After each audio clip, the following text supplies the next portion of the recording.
This is 100 Years of Cox.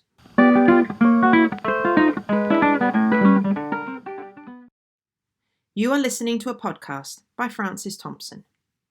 I'm telling the story of 10 siblings from the Machell Cox family through the letters they wrote to each other. They were born in England between 1868 and 1884. 7 of them lived in England and 3 lived abroad in the colonies.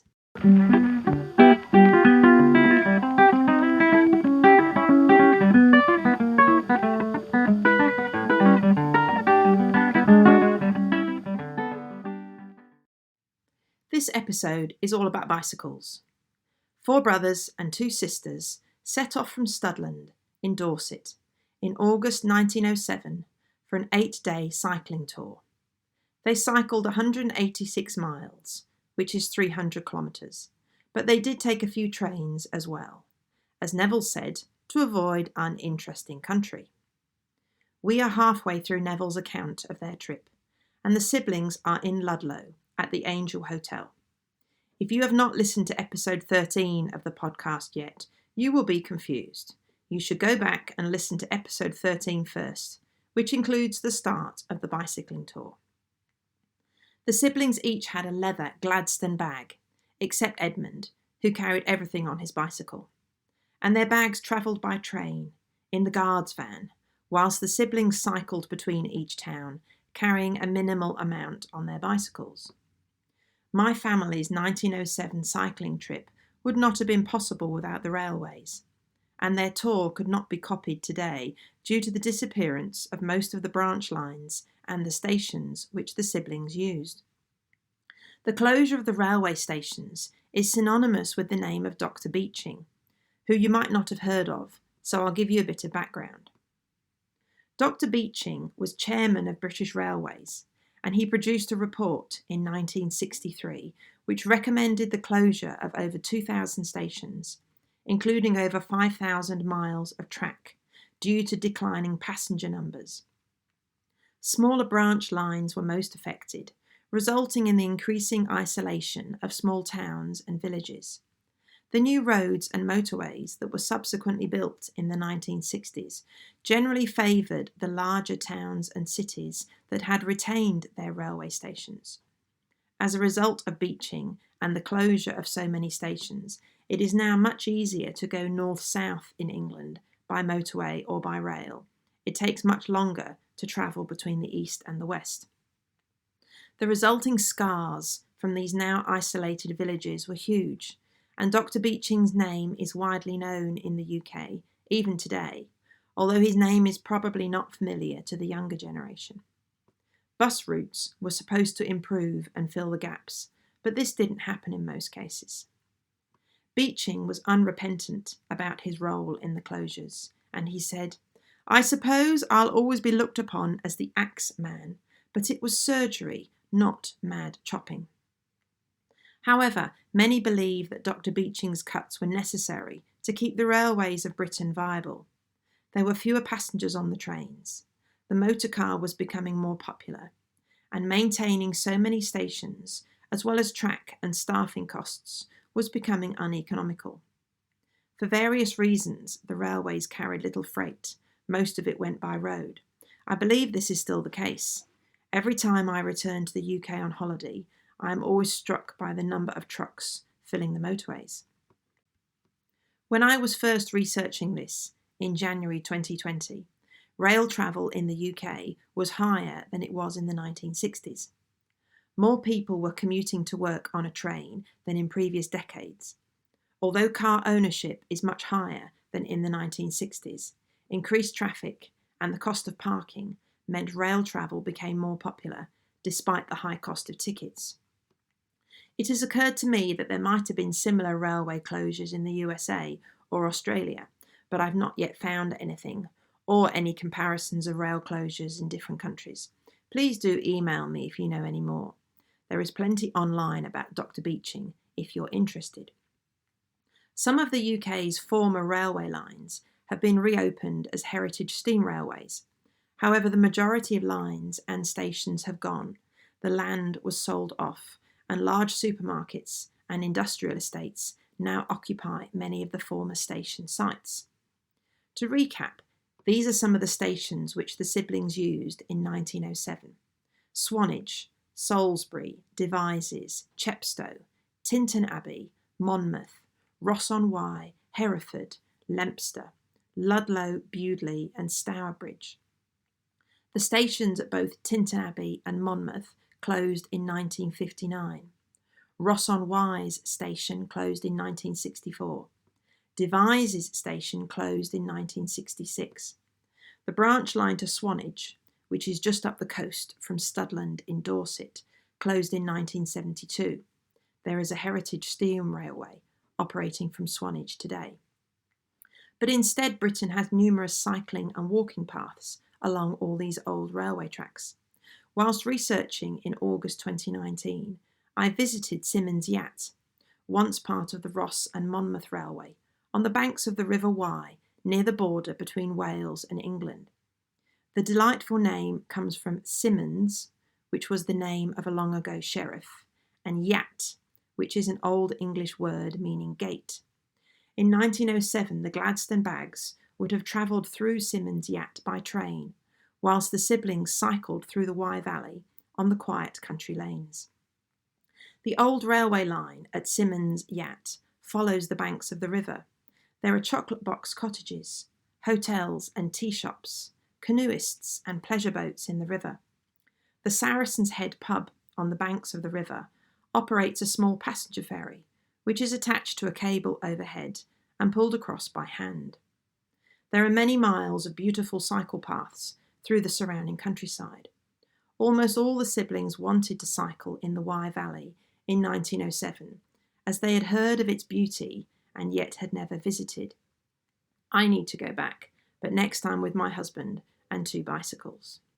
Seriously, if you live anywhere near Symonds Yat and have never been, it is a beautiful place to visit.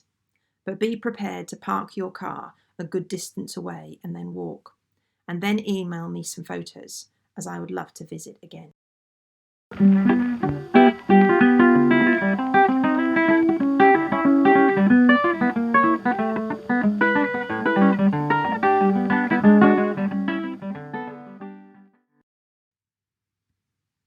Back to September 1907. Edmund, Neville, Bernard, Cuthbert, Avice and Vera have stayed overnight at the Angel Hotel in Ludlow. Neville got up early and went down to the stables to check over the bikes, to clean and oil them and check for any punctures. Neville's letter this time is the second instalment, describing the cycling tour. He wrote it once the siblings were back at home in Sydenham, and it was addressed and sent to Arthur, who wished he could have been cycling with them. At the top of the letter, this message is scrawled: Neville's contribution put in by Bernard. Underneath is a second message from Arthur, tut, tut, including exclamation marks, which Arthur rarely used. Arthur is indignant that the 2 letters describing the bicycling tour, which were addressed and sent to him, have instead been put into the budget by Bernard. Neville's letter, Sydenham, Sunday 8th of September 1907. Dear Arthur, cycling tour continued. I must try and continue my letter that I wrote to you from Ludlow. I believe I left off in the sitting room of the Angel Hotel at Ludlow after dinner. Anyhow, I will try and go on from there. We all went to bed about 10:30, after playing a sort of circular patience of Edmund's, which was really rather amusing, as you had to pass your cards on in ascending sequence to the centre first, otherwise to the nearest in front of you, if they would move. Rather a lucid description, isn't it? Very comfortable rooms. Tuesday, 3rd of September. We had breakfast at 8 and got away about 9:15, and soon started the climb over Clee Hill, which is over 1,100 feet.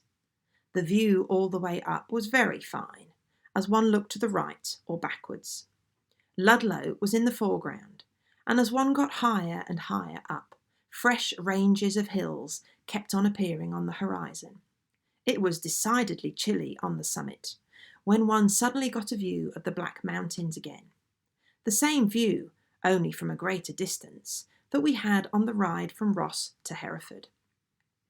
Here I found that I'd left my watch behind at the hotel in Ludlow, but luckily I managed to get on the telephone at the Clee Hill post office, right through to the Angel Hotel, and made arrangements to have it sent on by registered post to Stourbridge. The run down the hill was splendid. We soon reached Cleobury Mortimer at the foot of the hill, which is a pretty village nestling in the valley between Clee Hill and the hill up to the station. The church has a curiously warped leaden spire. The trees were very fine. We were soon in the Wyre Forest, which begins on the right side of the road. A fine run-down hill where the forest is now practically all stretching away on the left hand. Very fine trees. Father states this is one of the very few virgin forests in England. A climb up Callow Hill, the third hill of that name, within a very small radius. The Wrekin was visible from somewhere just here. It was a pleasant 3-mile downhill run to Bewdley, which is very pretty, and the Severn shows up well again here, as we crossed it on the bridge leading to the station. We then caught the motor train to Stourbridge. The town was quite familiar.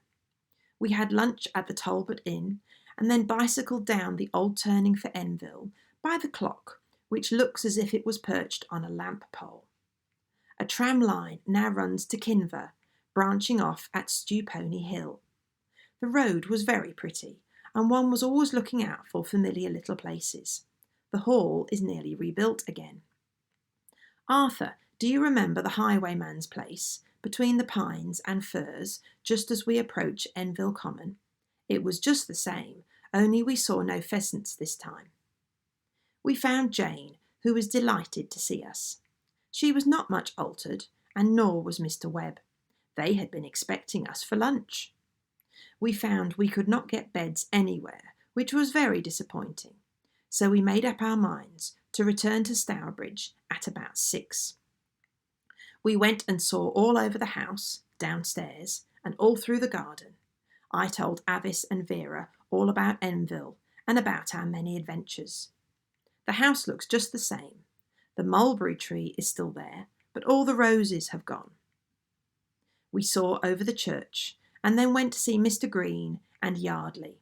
Mrs. Yardley asked about the curly-headed boy called Tucky, so we introduced Cuthbert to her, and he was greatly amused when Mrs. Yardley called out to her daughter, who had just appeared, "This is Tucky!" We had high tea with Jane, and then we returned to Stourbridge.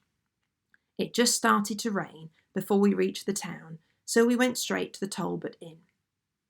Edmund decided to return to Long Eaton first thing in the morning, and as Cuthbert wanted to get to Oxford by evening, we decided to train to Coventry, dropping Edmund at Birmingham.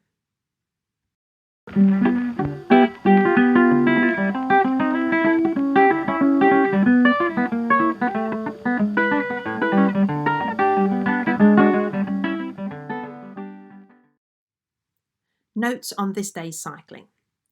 Almost exactly 112 years later, I followed the siblings' route along the River Wye by car, and then I stayed overnight in Ludlow.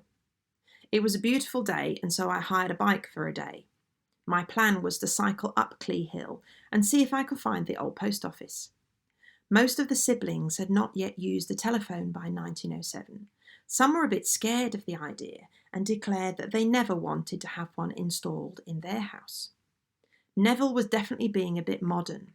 By this point, he had lived in America, Canada, and South Africa, and he was more worldly and confident than his siblings, most of whom had not yet been abroad.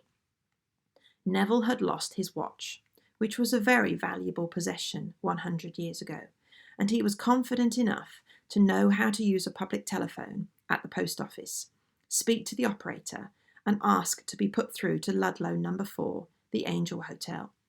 I still find it hard to imagine that a town could once have just 4 telephones. As I'm not made of such tough stuff as my ancestors, I hired an electric bike for the day. The siblings would have cycled along the A4117, but that's now a very busy road, so instead I took the winding country lanes through Middleton and Bitterley, and then climbed up Titterstone Clee Hill on farm tracks to a height of 1,750 feet. The views from the top were magnificent, but it was a steep climb, and I was very glad I had an e-bike. I have no idea how you could cycle up such a hill on an old heavy bike with just 3 gears. Then it was downhill to the village of Clee Hill on the main A road, height 1,100 feet according to Neville. But it wasn't straightforward finding the 1907 post office. Today the village store is a modern shop with a combined post office. A woman in the bakery next door directed me back along the road to a red brick house, which she said used to be the post office. If you want to look it up online, it is on the corner of Ludlow Road and Clee Vantage. The woman in the bakery phoned her friend to check she was home. So I met the former postmistress, whose mother had also previously been the postmistress at Clee Hill. She was delighted to chat, offered me tea, and then directed me to the doctor's surgery on Tenbury Road. There I found an old house with a red postbox built into the wall. This was the first post office in Clee Hill, where Neville telephoned the Angel Hotel on Tuesday, 3rd of September 1907, in a panic about a lost watch, and I felt a real sense of achievement at having found it. I will put the photo up on my Twitter page if you are interested. If you are confused about the River Wye and the Wyre Valley, they are different places and are spelled differently. The River Wye is spelt W-Y-E, and the Wyre Forest, which is near Bewdley, so admired by Reverend Dr. Cox, is spelt W-Y-R-E. I continued following the route the siblings took, cycling downhill from Clee Hill to Cleobury Mortimer, and found that the church does indeed have a very crooked spire, as Neville described. But not only that, the whole church leans. The church was open for a flower festival. The parishioners were fundraising to upgrade their church heating. I had tea and scones with some friendly folk who told me all about their wonky spire and their leaning church. The famous engineer Thomas Telford tried to straighten out the building, but couldn't. He reckoned it wasn't going to fall, and the locals were delighted to tell me that Telford's opinion had been proven to be correct. I'd had a long hot day, so it was time to cycle back up Clee Hill and back to Ludlow and my hire car. To say I enjoyed my ride along lovely country lanes through beautiful countryside on a glorious hot summer's day is an understatement. A summer's day in the English countryside is always going to be enjoyable, even more so when you are on an interesting historical quest. I returned my bike and then, by car, retraced the route again, over Clee Hill, through Cleobury Mortimer and on to Bewdley, which is now a lively tourist town. Ice cream and a walk along the River Severn. A hot summer's day meant crowds of people at cafe tables along the quayside. When the siblings reached Bewdley in 1907 and cycled across the bridge to the train station, it would have been a little country town with no tourists, with a working river and only boatmen on the quayside. My family would not recognise the Bewdley that I visited in 2019, with gastropubs and cafes and hundreds of people out enjoying the August sunshine. The siblings took a motor train from Bewdley to Stourbridge. The Talbot Inn is still there, another old coaching inn dating back to the 1600s, with old oak beams and a black and white half-timbered facade.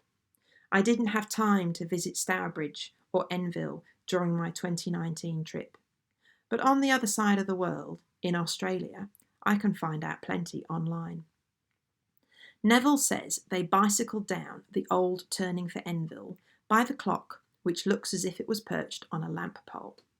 You can actually see the shadow of the clock, described so clearly by Neville, if you pick the satellite view of Stourbridge using maps. The clock is next to the modern shopping centre, on a pedestrianised section of road, where Lower High Street meets High Street and Market Street. A sign on it says it is a Grade 2 listed structure, and bicycles are not to be chained to the railings surrounding the clock.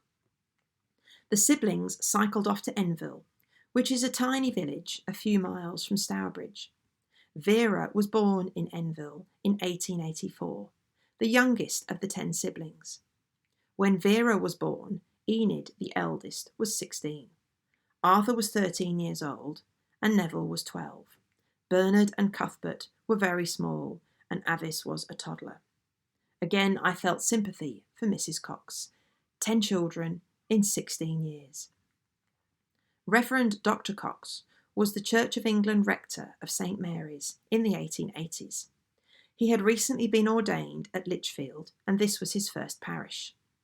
At that time, the rectory was the large red brick house across the road from the church. It's now called Enville Manor. Anglican clergy from 100 years ago generally lived in large rectories and vicarages, but didn't often have the necessary funds. You can see why clergy needed a private income in times gone by, as the house is huge. I think Reverend Dr. Cox had family money, as from census data I know there were several domestic servants. 10 children would have taken a lot of looking after. In 1907, the cyclists met up with several of the former servants. They looked round the rectory and the church, and they comment that the mulberry tree is still in the garden, but that the present rector has removed all the roses. From Do You Remember stories in later budget letters, the older boys remember taking Avice and Vera out in their perambulators at Enville, sometimes going too fast, and that baby Vera and toddler Avice often fell out.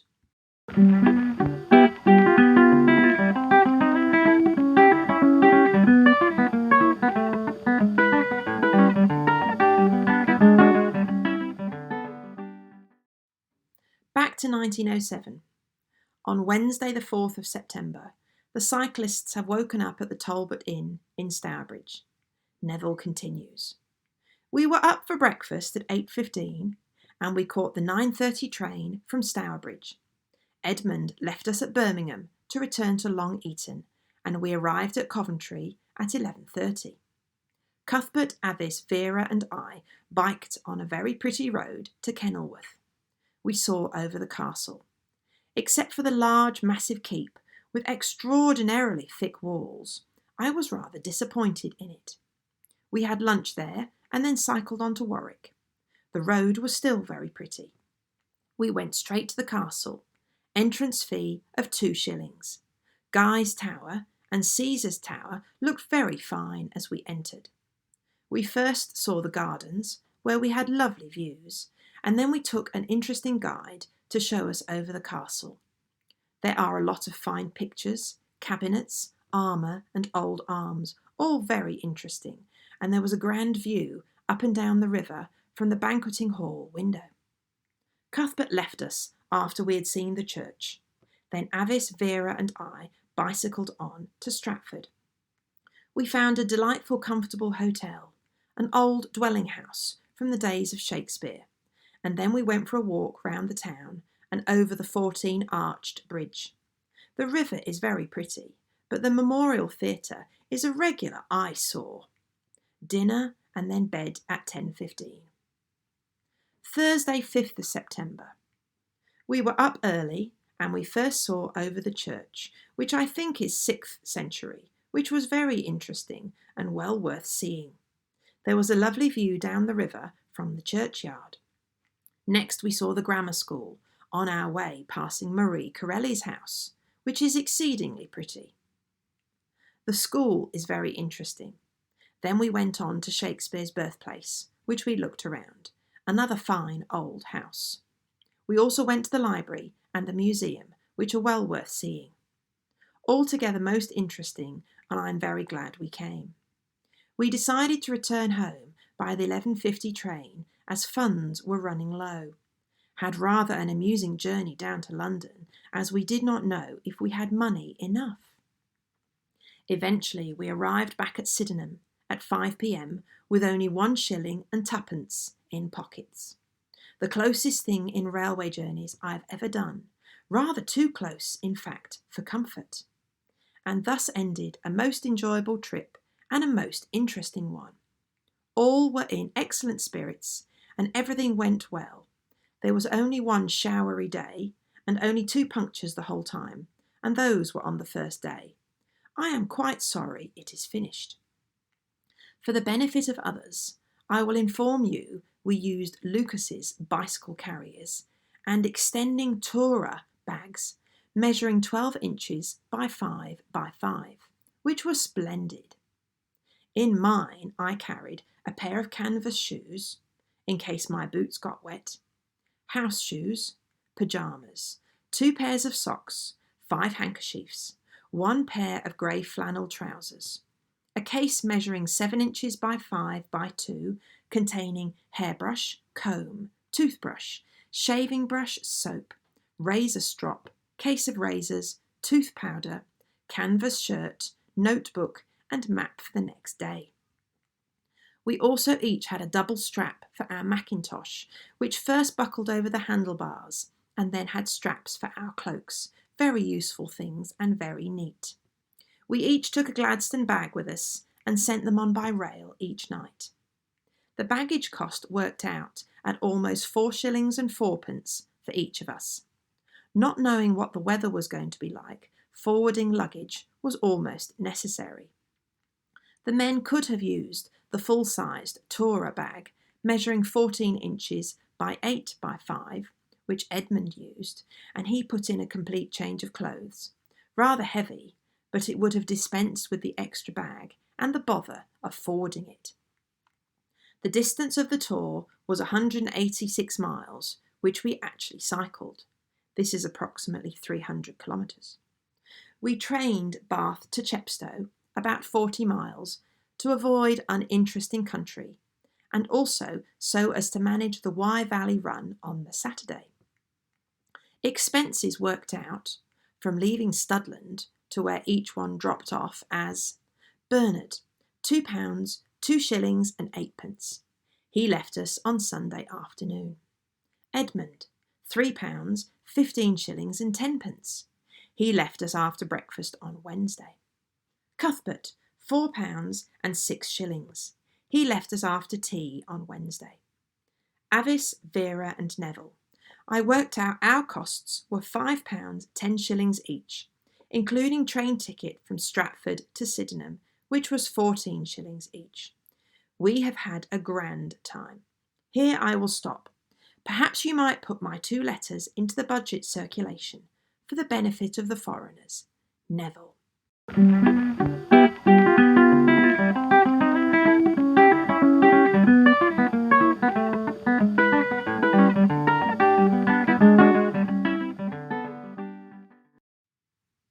Notes on Neville's letter.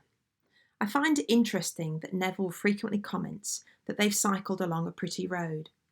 I think today, regardless of which country we live in, we would rarely comment about a road being pretty. But the quiet English roads, from Kenilworth to Warwick and then on to Stratford upon Avon, probably had few cars on them in 1907, plenty of trees and fields, and far fewer buildings than today. Neville's observations about Warwick Castle are quite accurate, and the bridge at Stratford does indeed have 14 arches. The Memorial Theatre in Stratford burned down in 1926, and I wonder if Neville would have been similarly unimpressed with its replacements. I love how he is so rude, calling it a regular eyesore. Neville's tooth powder possibly included peppermint to freshen the breath, and baking soda. Evidently, whatever he used worked. His brothers Aldwyn and Cuthbert write about visits to the dentist and numerous tooth extractions, leading to dentures for both of them, whilst they were both still in their 20s. Neville, however, had travelled widely. He was more worldly, and he possibly knew better how to take care of his teeth. How much things cost is always interesting in historical documents. A ticket to Stonehenge in 2020 costs £19, compared to 1 shilling in 1907. A ticket for Warwick Castle is now £26, compared to 2 shillings in 1907. And a train ticket from Stratford upon Avon to London varies in cost, but the comparison seems to be about £100 for a train ticket in 2020 compared to 14 shillings in 1907. Avice, Vera and Neville returned to Sydenham in South London by train, almost completely out of money. In these days of contactless card transactions, it is unimaginable to us that you could only have a few coins in your pocket, with no possibility of obtaining more. The siblings were seriously worried about running out of money before they got home. When I first read this letter in the Bodleian Library in 2009, I was amazed at Neville's detailed description of his bicycle bags and what he carried in them. No photos survive of the siblings' bicycles with their bicycle bags, but I found images online of a 1905 handlebar bicycle bag made by Lucas and a Toura pannier bag, both made from thick canvas, with leather straps and buckles like old-fashioned satchels used to have. It is interesting that Neville even gives the measurements for the pannier bags, and I think the idea of leather straps across the handlebars for attaching your waterproof to your bike is a great idea. With our reliance on internet maps and data, it is remarkable that Neville knew exactly how far they had cycled. He would have used Ordnance Survey maps, the large unwieldy maps which you had to unfold and refold. He would have measured their route and jotted it all down in his notebook, working out how far they had cycled each day. Today we rely on finding both the route and the distance travelled via our online apps. Bernard later wrote, "Avice and Vera behaved as perfect little ladies, though they didn't always look it." Avice and Vera were both wearing long skirts, ankle boots, a bonnet and a shirt with long sleeves in the summer. All of the siblings were wearing far more clothes than any of us would wear today to go cycling. It is likely that some, if not all of them, were also wearing a tie. I can't imagine riding a heavy bike wearing all that clothing. Neville, in a later letter from Europe, talks about the local women. He says he wouldn't describe them as ladies, as they wore no head coverings. I think that today we forget how strict society used to be about standards of clothing. I can't imagine what the 1907 cyclists would say about yoga pants. It is therefore refreshing to get a little aside from Bernard, describing how women cyclists in the early 1900s did get hot, sweaty and dishevelled, and that this was okay. The siblings all enjoyed their cycle tour enormously, and they continued reminiscing about it for years to come. Their children in the 1980s were still discussing this memorable trip in their letters for the cousins' budget. Neville wasn't impressed with Stonehenge. He thought it would be larger, but he was pleased he'd seen it after all. From our modern eyes, it is interesting that they basically visit churches, castles and museums. However, tourism was in its infancy, and there was probably little else worth visiting in most of the places they passed through.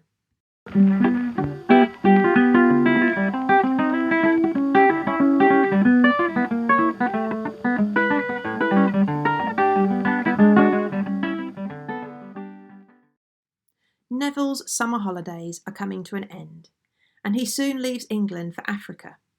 On his trip home, he writes detailed budget letters describing the European cities he visits as he travels by train from England to Italy, culminating in a trip to Pompeii with Thomas Cook, before meeting his ship in Naples and returning to South Africa.